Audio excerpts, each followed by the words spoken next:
I actually had a hookup this week. I'm All so right, proud all of right. myself.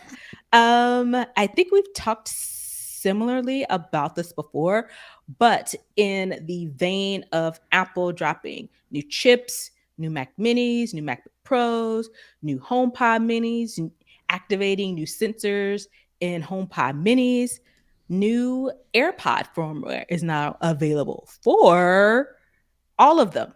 AirPods, Mm-hmm. Okay. the standard ones, AirPods Pro, the ones that we use, and the over the ear AirPod Max. So the new firmware version is 5B59. And the update is available for all of these, as I mentioned, starting today, which was yesterday, along with the release of the other betas.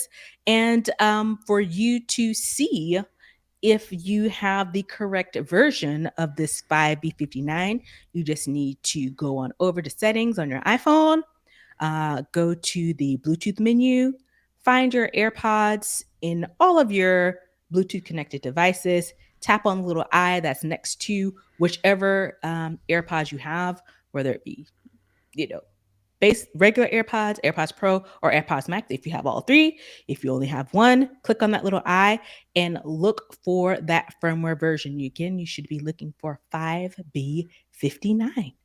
And that's my hookup for the week. Yay me. Yeah, yeah. They're taking steps, baby steps. It's still not the same as an iOS update because you can manually do that. With these firmware updates, you can't manually invoke the update. Mm-hmm. You either it does it automatically or it doesn't. There's nothing that you can really do. Open and close the shut thing 5 times, or press and hold this button for 6 seconds, or turn your Bluetooth on or turn your Bluetooth. There's no really way to invoke the update. It just happens on its own. And in addition to that, they really don't tell you what the update does.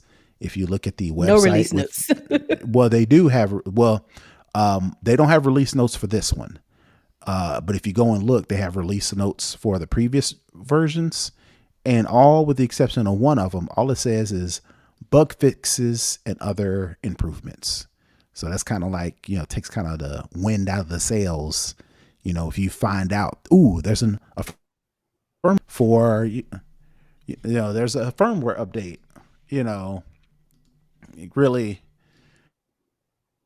you know, any kind of fanfare when all it is bug fixes and other improvements. While important, when the iOS update comes out, you can read what they're doing. It gives you new this, it gives you new that, it gives you new this, and it gives you that. So they're baby steps though, because before they wouldn't even tell you. Nothing. Tech journalists would have to click through and figure out, Ooh, these that's different. firmware numbers don't match up. Yeah, Right, right. So baby steps.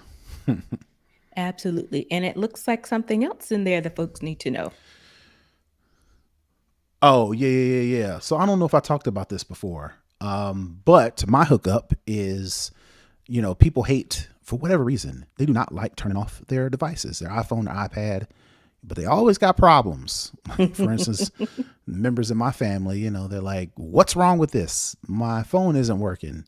My first response as an IT guy is, have you turned it off and turned it back on? I got to turn it off. Never mind. And they go on about their business and just deal with the problem instead of seeing if maybe possibly your phone being on for like the past 3 months could be the problem as to why you're experiencing, these issues. So, again, as an IT person, I always think the first thing I tell people is to turn it off, turn it back on. Well, with the iPhone, with an iPad, even with a Mac, turning it off, turn it on, it could be, it takes a couple steps, but my hookup is if you want to cut down on some of those steps altogether, you can actually use Siri to restart your devices. So basically what you do is you say, hey, girl, turn off my phone. She'll give you a message just to confirm. Are you sure you want to restart your device? You say yes, and your device will shut down and restart automatically. So that's my tip. I would say bi-weekly, at the very least once a month, you should turn off and turn back on all your devices. Kicks the cobwebs out, kind of gets things restarted, A little refresh. give it a little refresh. That may increase the battery functionality, may increase the life of your device if you turn it off every once in a while.